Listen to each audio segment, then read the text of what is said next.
This week, we're picking up where we left off. We're on day 3 of a 7-day desert mule deer hunt in the Pacific coastal plains of Mexico. I was fortunate enough to convince the silver fox himself, my old man, Danny Beaulieu, to join me on this trip. What an experience to hunt in Mexico, in the desert. Never thought I'd do something like this. It's crazy. On our second day out, I filled my tag on the largest mule deer buck I've ever taken. I think that's the biggest buck I've ever killed. We have 4 days left and only one more tag to fill. So we have plenty of time to glass and find Dan a big old gnarly desert buck to call his own.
It's been nearly 24 hours since I left the guys up on the ridge, and they've yet to even spot a deer. Well, pretty slow morning this morning. We did see one javelina, single javelina, that is all this morning. But I was talking to Mitch and they're seeing a lot of sign on their side, so we're gonna have to switch things up. I think we're gonna pack up camp again and make our way off the mountain. So Cheese and I headed back up there with the truck. We grabbed them and moved camp down into the flats. For the rest of the day, my dad and Trav headed out with Francisco, the landowner, to do a little bit of scouting and see if they could pick up some fresh sign and give us an idea of where to get started tomorrow. But Cheese and I, since we already tagged out, decided to hang back and do a little predator calling to see if we can pull in a couple of coyotes. We just got set up here. We're set up for coyotes and javelina. We're kind of in this shaded section of the tree, and we're at a 4-way crossroad intersection. There's a water holding tank here, and behind the holding tank, there's an overflow for when it fills up too much. It just kind of spills out back there. And in that section, he said, the javelina love to go in there and drink that extra overflow water, and it's just littered in javelina tracks. It's a really good spot for javelina. And then Francisco is also telling us this whole property is just covered in coyotes. So if you set up pretty much anywhere with a good view, you got real good chances of getting one. Fawn, gray fox, jackrabbit. This is the one. Jackrabbit.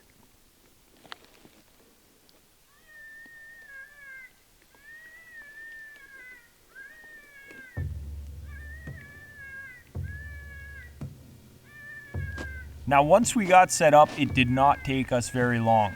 We spooked one muley doe with our calling, and then immediately after that, boom, here comes a coyote. He just crossed the road right here. He's going through the trees. He's gonna come up just behind the water tank here. Okay, you ready?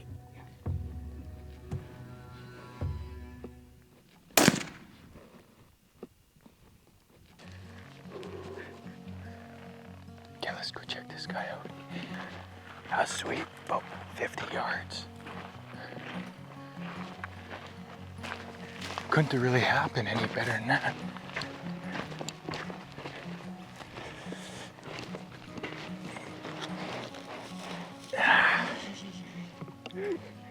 Good looking pup. First one of the night. Yeah, put him to sleep there for sure. So as we're sitting here, my mind's just kind of wandering and thinking about the big debate that's out there right now, and the hate that most hunters and ranchers have for predators.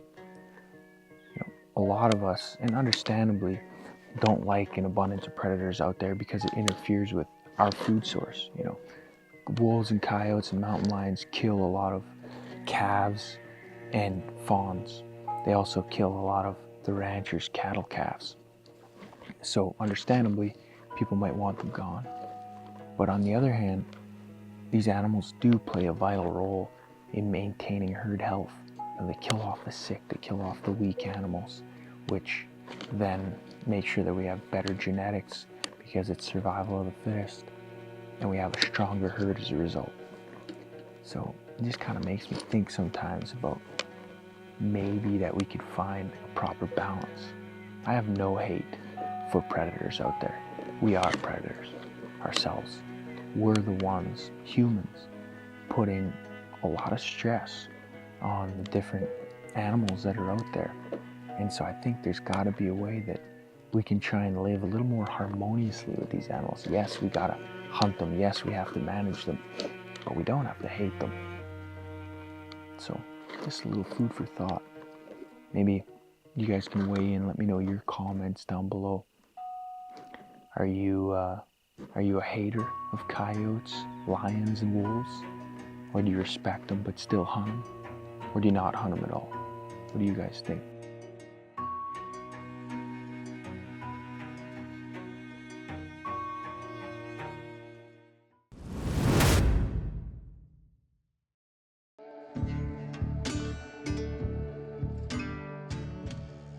This morning we're jumping in the truck and heading out to do some exploring of the property. With the guys loaded up in the box and me chauffeuring them around, it did not take us long to start bumping into some deer. Man, oh man, too bad that's not the buck.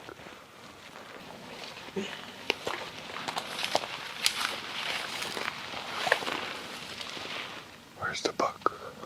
They know we're here, right? They're curious. Giant ears on them. I know. That's another doe. Yeah, 5 does. Aye. That doe's walking. Yeah, they're all gonna walk. They're all gonna walk. First 5 minutes of our hunt this morning. We got 5 does and a buck. But we only got a split second, maybe 5 seconds. Just got a quick look at the buck. Hopefully this one the day brings. We're gonna get us up a nice big buck today. So our morning kind of went something like this. We drove around until we seen a group of does. We'd barrel out of the truck, get some eyes on them, have a look and see if there's any bucks kicking around with them. Wait about 15 minutes for a buck to show up, and if he didn't, we'd move on. Alright, so we're set up here. We're just kind of watching. There's more deer filtering through. We got 4 does right now coming through. There's like a bit of a ravine, and they're just kind of crossing the dirt track, going underneath this fence line, and just funneling through. The old man's all set up here. Hopefully a buck's following.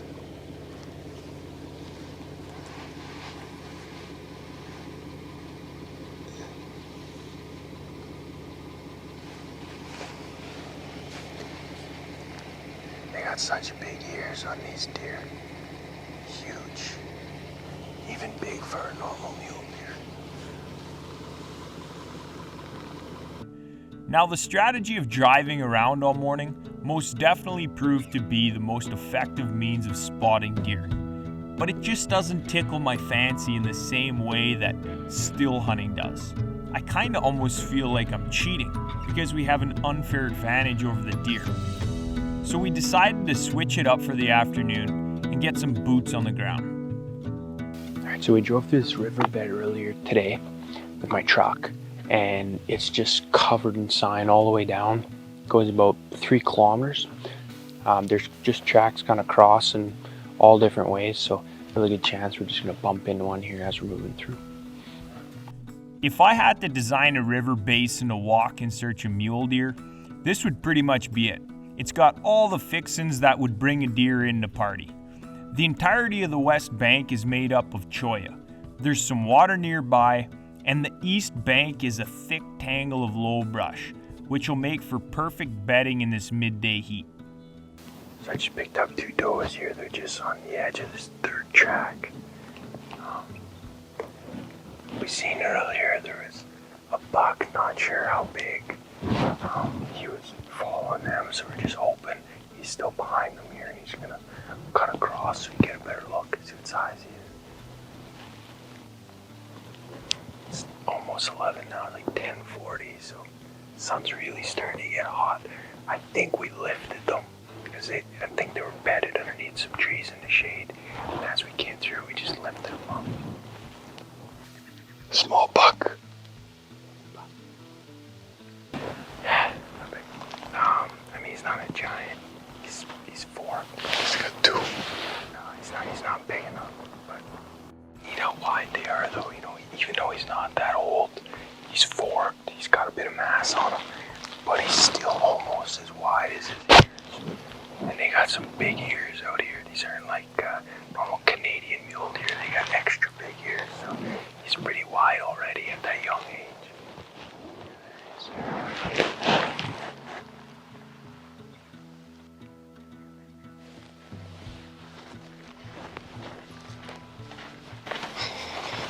There's at least 10 deer there.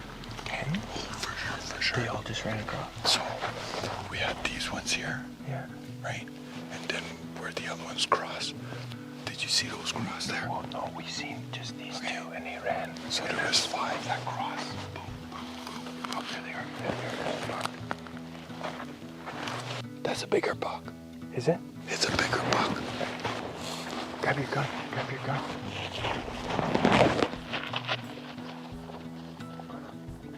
I think you just seen another bigger buck.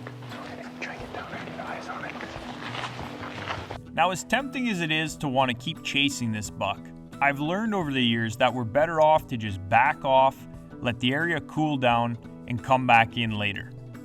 If there's no bigger buck with them, there will be. And so if we know they're right here at the water tower, That's right. we can come and hunt this, and hopefully we can pick them They up. ain't gonna go far here. Well, unless we bump them hard here, right? Yeah, That's 3 times today we That's right. bumped them. So. But they pick some partners up on the way, though. For sure. There's at least 10 deer there. It's good. Yeah. It's really good. Now, in the meantime, we had to go find ourselves some lunch, and there was a couple of jacks out there with our names on them. Rabbits are a very cyclical critter. Every 7 years or so, their population comes to a peak and then crashes. And it seems like this year is at their zenith. You can't seem to turn your head one way or another without seeing a rabbit. So on our way back to camp, we bagged a couple for the grill.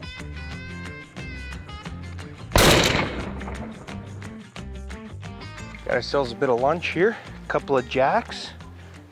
Pretty funny. These are giant rabbits though. Like compared to the rabbits back home that I was used to snare all the time. They're just little tiny guys, but these guys, like the thighs on them are super meaty.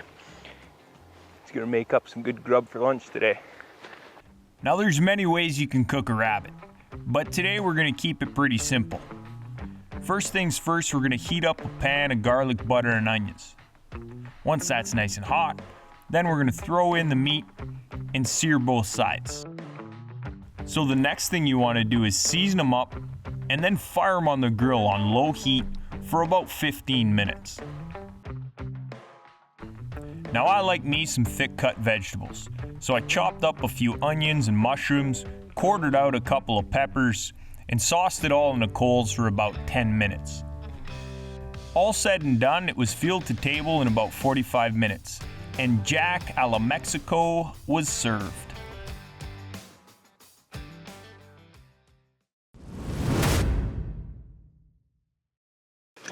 One, two, three, deer. Big buck down. As this was our last evening to hunt, we wanted to spend our time in the vicinity of the buck we saw earlier today. We knew there was a hot doe in there, so it was only a matter of time before he showed back up. As we're walking through here, when we walk, it's nice that we drove through here earlier because as we're walking, we got my tracks in here from my truck. And if you walk just on the normal sand, it's pretty loud. But then when you walk the truck track, where the sand is like broken, it's nice and quiet walking in there. So it's making our plan to get in here a lot quieter. The only downfall here is the wind is against us. It's kind of blowing a little bit from our back. So on the way back, we should have a lot better hike in with the wind in our face. So the one thing that I really like about this chunk of land that we're hunting is that throughout the history of them running hunts here on this piece of property, they only ever hunt in Iraq trucks. Nobody hikes. So what we've done over the last day and a half is grid out the area and we drove around and we found areas that had no road access, but that have river drainages going through them. And now we're walking these river drainages, and this is where we're going to focus.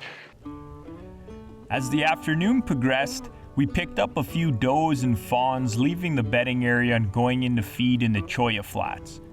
But still no sign of the elusive buck. So I'm walking about 100 yards off the riverbank, right through the middle of this Cholla patch where the deer should be feeding. And we picked up a deer, I'm not sure what it was, in like a minute, first minute we've been up here.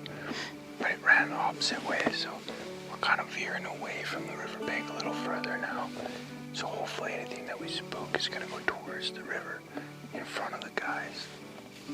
That's the plan. We'll see if it works, see if we hear a gunshot.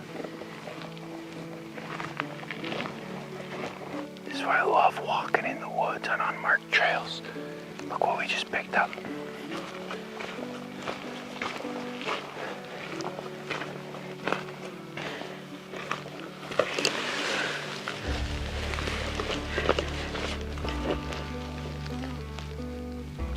Not a giant, but still a pretty nice buck. Strap that to the back of your back. I don't have my backpack today. In the last hour of light, we located some does up and feeding, and sure enough, I caught a glimpse of a rack through the brush. Right, so it looks like we got two different bucks in here right now. We've had them set up a couple times, but we just can't get the rifle set up on them with the camera. So hopefully we can make this happen here. They're not running too far. I think there's a whole pile of them, and they're kind of just a little bit confused right now. So we're trying to take advantage of this confusion. He's gonna cross. Right there, right there, right there. Just get ready with your rifle here.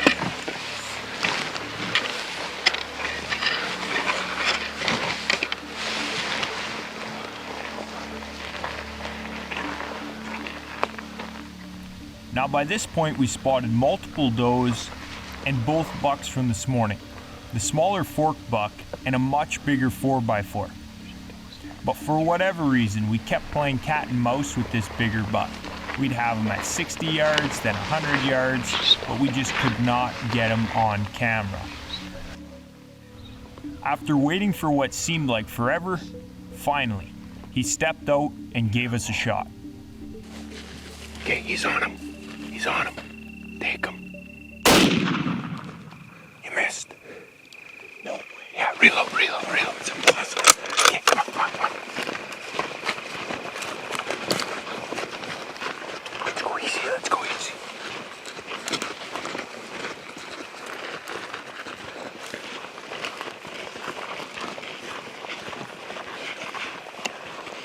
I think he's right in here.